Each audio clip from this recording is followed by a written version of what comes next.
All right, right. We'll talk about tariffs for a moment, right? You know, welcome to my job, my world. It's a freaking Sunday. I started right before noon. If I'm lucky, I'll be done before 1 a.m.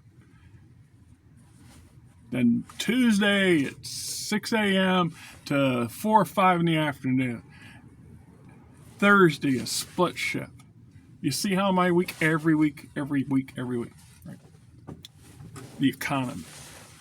When I was in high school back in the 80s, they made us take an entire semester of government. They also made us take an entire semester of economics, of history, and geography. Government and economics both touched on tariffs. Now, I will grant you that I have not thought or worried or considered anything about tariffs since those days until this past year. But right off the bat, I knew that was something that we needed to be paying attention to. So I used this wonderful social experiment called Google. What the F is a tariff? And lo and behold, one of the first entries that pops up is this entry about these two senators or Congress people named Smoot Hawley or Howley or whatever. Might be related to Josh Hawley for all I know, because the spelling looks quite similar. These two fine fellows in the 1920s introduced the sweeping concept of tariffs on everything. And the president of that time, and I can't remember if it was Coolidge or Hoover or whatever, he signed off on it. Now, all these years later, all these decades later, there's a whole lot of people out there who will say, people that are far more knowledgeable about economics than I would ever want to be, who would say that that act was a major contributing factor to the Great Depression and contributed to why it was so bad. Oh no! So when we talk about limited tariffs is a tool. It serves a role and a purpose. You're protecting some homegrown industry or something else. But when the tariffs just get dumped, across the board, this is not a helpful thing, especially when we already have an economy for the average American. I don't give a crap about you Wall Street yahoos, because y'all don't give a crap about us. Your stock market's working great, but 80% of the stock market is owned by the top 2%, 1% of the freaking country. And most of us don't have pension plans anymore, thanks to Reagan and neoliberalism and a little slowly whittling away and the purchasing of both parties of our elected officials, thus making multimillionaires out of most of them if they're in office long enough and do what their corporate masters bid them to do. Just look at some of the contributing donors for these politicians, your own local politician included. It's just staggering. But what do I know? I'm just a dumbass Iowa farm boy who never could get a break. Never freaking could catch a break. Right? So let me get it straight. We're going to put on basically a quarter tax for every dollar that we import from Mexico. We're gonna charge ourselves a quarter to encourage us Americans to buy less Mexican products. Okay, because this is somehow going to punish Mexico. Well, they will see some decrease in orders, but my understanding of American consumption is we're gonna keep right on buying our stuff. Gotta have that stuff. Gotta have it. Costs more. I can't have as much, but I gotta have it. Gotta have it now. Yeah, see, then what, right? So let's nail on top of that another quarter tax out of $1, 25%, on everything coming across the Canadian border and potentially the Chinese border. So those three things right there is 99%, 95% of everything we import. Everything. You think your eggs were expensive before. Where do you think the equipment comes to deal with all the eggs and stuff? Where do I Googled not too long ago, and guess what? 60% of our chicken feed is imported. 60%. Now, son, I don't understand that. I really cannot get through that in my head. I don't understand. We is the king of corn. Ain't no country in the world out cranking America for corn. Both kinds. But you know what I'm saying. We got so much corn, we throw it on the ground out here and it rots during the wintertime sometimes. It turned into silage. See it happen out there on the farm, out in the sticks all the time, some of them smaller co-ops. Anyhow, how does that make any damn sense? I mean, I don't understand why the hell we're buying, people are buying, apparently you can't get good chicken feed. This is what I was told. I actually asked that question, and I got a couple of people who said, hey, the stuff you get here is garbage. It's cracked bloody corn. How bad has it got to be to be, better to buy stuff from overseas? What are they doing to the corn? I don't get it. It's cracked corn.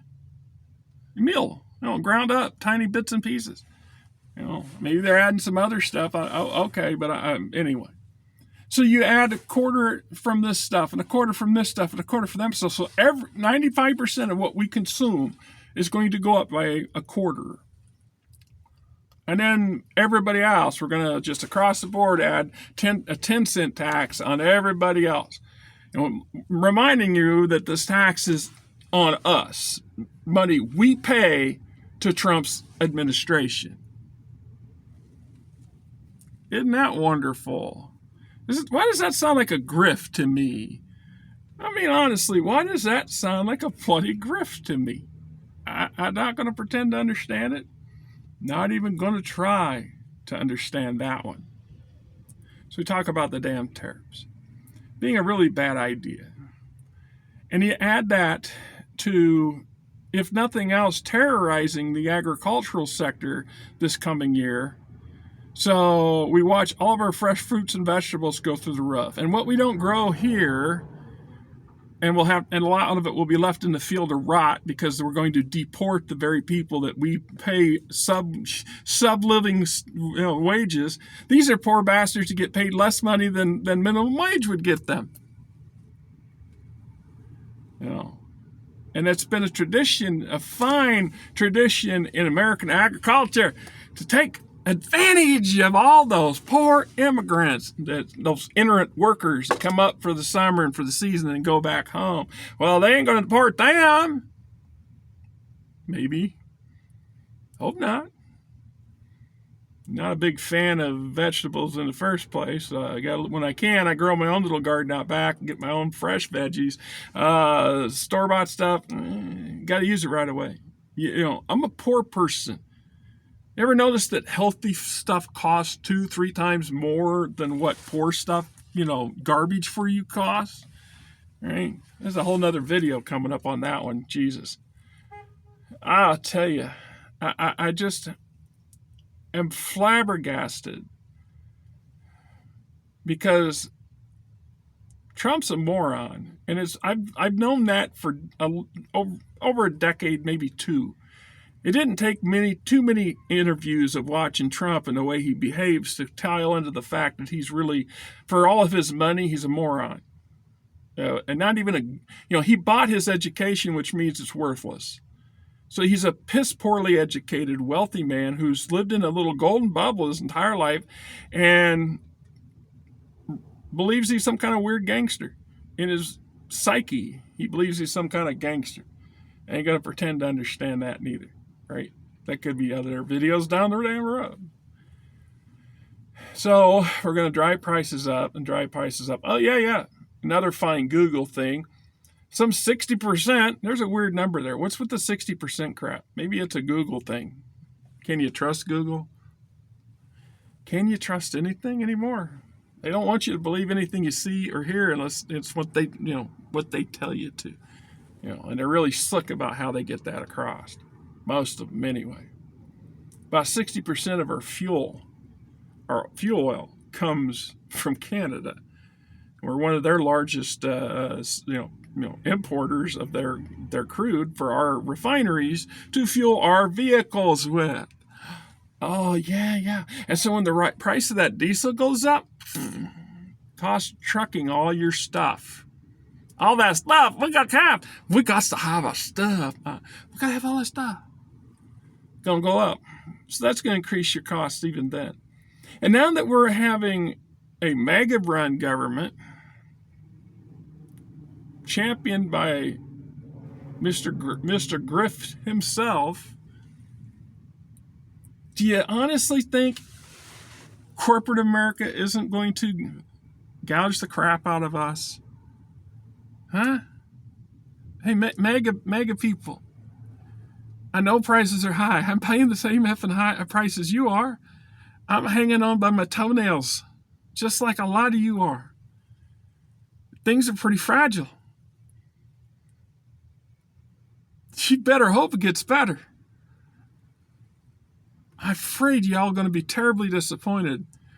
And you're not going to get any empathy or any sympathy from the other half of the country who tried to just implored you to use your brain and ask a few questions, just a few. Isn't TV great? Wasn't it the greatest wasn't it the greatest babysitter ever until the internet came along?